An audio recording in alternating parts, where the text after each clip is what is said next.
जाननं भूतगणाधिसेवितं कपितजम्बुफलचारुभक्षणम् उमासुतं शोकविनाशकारकं नमामि विघ्नेश्वरपादपङ्कजम्। जय श्री राधे। ज्योतिष में हम आज बात करेंगे गोचर में ग्रहों के संचरण की। कुंडली का फलादेश, लग्न कुंडली यानी कि जन्म समय से जो कुंडली बनाई जाती है उससे किया जाता है। महादशा आदि सब जन्म नक्षत्र से निकाली जाती हैं और उससे फलादेश होता है। लेकिन गोचर में संचरण करने वाले ग्रहों से जो फलादेश होता है वह भी बहुत ही जरूरी है।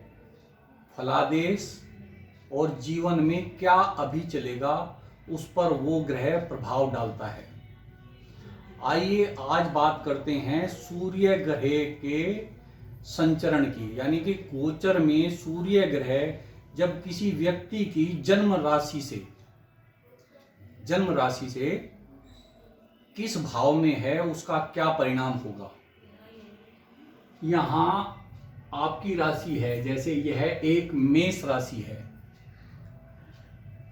और मेष राशि से या फिर जो भी अंक यहां लिखा हुआ है अपनी राशि का अंक मेष, वृष, मिथुन आदि यहां प्रथम भाव में लिखेंगे और उससे गिनकर 1, 2, 3,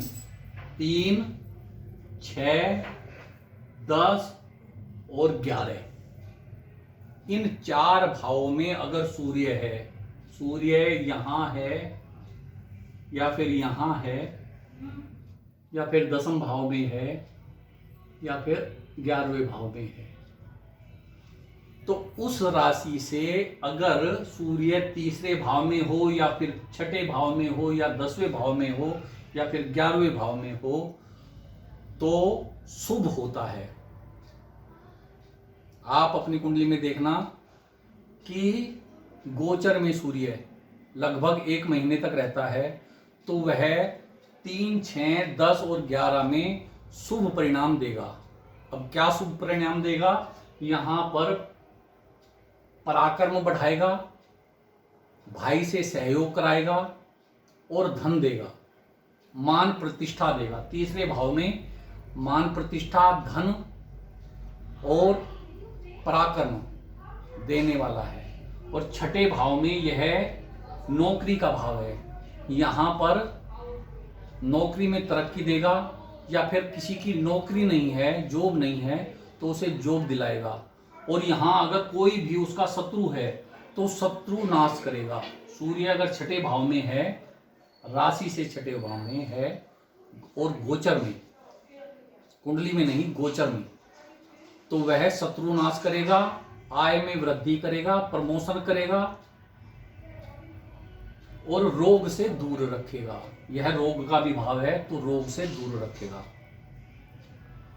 और इसके बाद 10वां भाव यह कर्म का भाव है। यहां कार्य में, कार्य क्षेत्र में उन्नति और धन बढ़ाना ये सब 10वें भाव से होगा। और 11वें भाव से अचानक धन आना, और यह बड़े भाई का घर है तो भाई से सुख, भाई बंधुओं से सुख, सहयोग यानी कि धन की प्राप्ति। इस तरह से इन 4 भावों में सूर्य का परिणाम इस तरह शुभ होगा।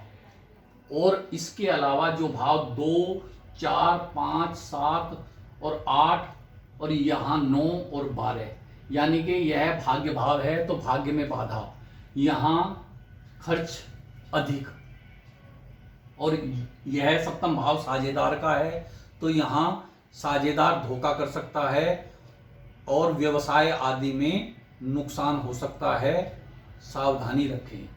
और यह संतान और प्रतिष्ठा का भाव है। अगर यहाँ सूर्य किसी की राशि से पंचम में आ जाए तो प्रतिष्ठा यानी कि अपमान हो सकता है, विद्या बुद्धि मलिन हो सकती है और संतान कष्ट हो सकता है।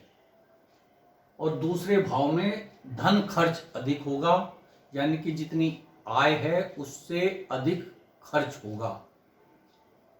और कुटुंब में यहाँ कोई कष्ट आ सकता है, यह परिवार का भी भाव है। इस तरह से, और ये अष्टम भाव में अगर सूर्य है तो यहाँ भी कोई गुप्त चिंता बढ़ेगी और धन की सावधानी रखें। इस तरह से यह 12 भाव में सूर्य अपनी राशि से अगर गोचर में आ जाए तो यह परिणाम होते हैं।